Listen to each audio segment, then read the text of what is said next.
Sveiki visi, ko gero esate girdėję apie posakį 7 kartus pamatuok, o 1 kartą nukirpk. Tai čia turiu visiškai kūnų tampantį tą posakį su Macintosh MC452, kuris atkeliavo pas mane. Įvertinti, atlikti tiesiog diagnostiką ir vertinti galimybę jo konversijos iš 120 V į 240, nes jisai prieš tai buvo naudojamas Jungtinėse Amerikos valstijose ir dabar jau žmogui persikėlius gyventi atgal į Lietuvą. Kartu su juo atkeliavo technika, kuri buvo naudojama ten prie 120 V. Ir viskas atrodo gerai ir paprasta, nes užmetus akį vien tik tai į galios transformatoriaus pirminės apijas, matosi, kad jos yra atskiros čia pavaizduotas, tai yra praktiškai vos negali garantuoti, kad šis stiprintuvas gali būti konvertinamas į 240 V maitinimo įtampos. Tačiau netaip ir paprasta čia viskas yra ir jeigu neatlikus detalesnės analizės, tai yra matavimo, galima būtų prisivirti tiek košės, kad maža nepasirodytų. Netrukus viską parodysiu atidžiau, aparatą patį apversiu ir parodysiu plokštę, kur yra jungiami visi laidai maitinimo ir šiek tiek daugiau papasakosiu apie situaciją su juo. Aparatas yra sunkus, tad man iki darbastalio jo nenusinešti, jis maždaug sveria panašiai kaip mano žmona, tai ir gabaritai viskas tai teks jį operuoti svetainėje, tai netrukus atidarysiu, parodysiu jį dar iš vidaus ir pratęsiu pasakojimą. Štai taip atrodo Macintosh MC452 su nuimtu apatiniu dangčiu ir mes galime pratęsti temą apie įtampos konversiją. Ir čia iš karto atsiveria vaizdas, kuris gali pasirodyti, kad yra pakankamai paprastas įtampos konversijos prasme. Nes čia matosi tik tai yra du džemperiai, kurie leidžia pasirinkti skirtingas įtampas nuo 100 V iki 120 arba nuo 220-240 V. Ir šioje vietoje pakeitus tą patį džemperį, tai yra perstačius jį iš vieno lizdo į kitą, galima būtų įtarti, kad jau galima jungti ir stiprintuvas jau turėtų veikti prie 240 V. Not so fast. Čia būtent ir yra pagalbinio tik tai transformatoriaus įtampos konversija. Tačiau pagrindinis lieka sujungtas lygiai tokioje pačioje konfiguracijoje, kaip buvo prieš tai. Nes reikia, norint atlikti konversiją, tai turi pakeisti džemperį tiek šioje vietoje, tiek turi jau perstatyti laidus, nes jie, matosi, kad su tokiam fiškutėm išsitraukia ir perkiši tarp, ten, sakykime taip, skirtingų komutacinių grandinių. Viskas būtų paprasta, tačiau nėra taip, nes klasikinė schema, Macintosh kiek teko susidurti, nebūtinai Macintosh, bet klasikinė schema multitap transformatorių dažnai susidaro iš dviejų pirminės apvijos sekcijų. Pirmos sekcijos ir antros sekcijos, kurios turi taip pat dar papildomas šakas, leidžiančios pajungti šiek tiek žemesnės įtampas, kaip tuo tarpu gali būti 100 V, 110 arba 120. Tai yra pirminė apvija turinti, tarkime, dvi pirminės apvijos, pirma sekcija turinti dvi papildomas šakas. Ir įprastai, kai yra atliekama konversija įtampos, tai yra sujungiamas pirmos sekcijos apvijos galas su antros sekcijos apvijos pradžia. Tačiau šiame stiprintuve viskas yra padaryta kitaip ir čia pirminės apvijos yra sujungtos tarpusavyje jau viduje. Ir skirtingai nuo tos situacijos, kuomet pirminės apvijos pirma sekcija sujungiama su antra sekcija, pradžia ir galu, šioje vietoje yra sujungiama pirmos sekcijos galas su antros sekcijos galu.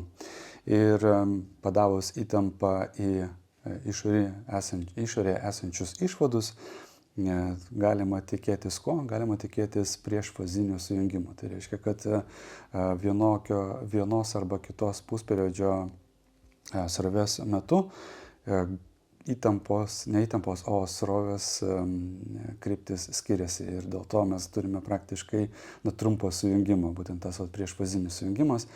Ir tą pavyko nustatyti atlikus matavimus, aiškinantis, kaip turėtų būti sujungtos čia esančios pirminės apvijos ir kurių metu paaiškėjo, kad transformatorius, nepaisant to, kad yra pavaizduotas, jog turi dvi atskiras sekcijas, iš tikrųjų turi sujungimą viduje.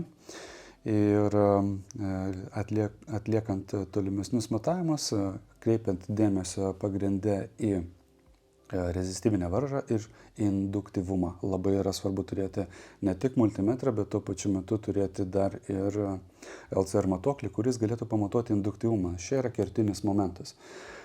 Kai matuoja pirmos sekcijos išvadus tarpusavį, žinoma, su išsišakojimu, tai induktyvumą gauni pakankamai adekvatų, tai vietomis, kur yra labai trumpa šaka, tai tu gauni labai nedidelį induktyvumą, ten siekianti mikrohenrius, o kai tu atlieki matavimus pirmos sekcijos tarp tų ilgesnių išvadų, tuomet tu gauni induktyvumą, kuris yra adekvatus ir jau matuojamas milihenriais.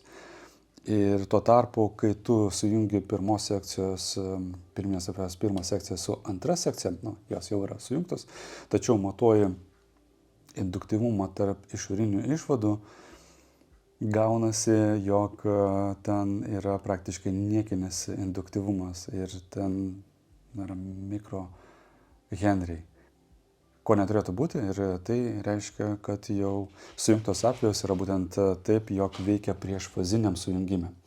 Na ir čia yra didelė problema iš tikrųjų, nes jeigu taip jungsi transformatorių, tuomet gali tikėtis, kad bus trumpas sujungimas ir tikrai supleškinsi transformatorių. Tai tokiu būdu tikrai nesiūlyčiau net bandyti jungti. Tai visi šitie veiksmai ir buvo sustabdyti, net nepradėjus pajungimą maitinimo per, sakykime taip, srovės ribojimo grandinės.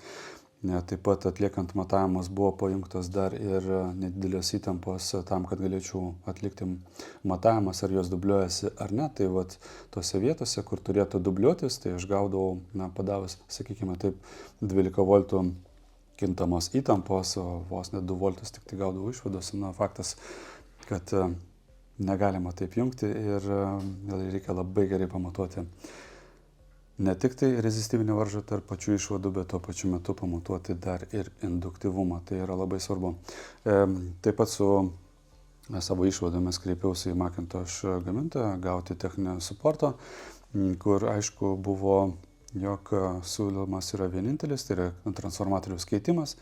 Šiuo atveju, nepaisant to, kad jis turi dvi apvijas, kurios teoriškai galėtų veikti 240 voltų pajungimą, jeigu jos būtų sujungtos viduje ne galas su galu, galas su pradžia pirmos ir antros sekcijos, tuomet taip, bet kadangi sujungta galas su galu, priekis, tai yra pirmos ir antros sekcijos galas su galu yra sujungta, galima matyti arba tik tai 100 voltų arba 120 voltų. Čia priklausoma nuo to, kokios yra tos papildomos šakos padarytos. Tai šiuo atveju matosi, kad papildomos šakos, tai mažesnė šiek tiek įtampai yra aplamai neįgalintos, jos čia yra įdėtos į terminalus, kurie tiesiog yra palikti čia saugojimui tų laidų, kad jie čia nesimaskatuotų.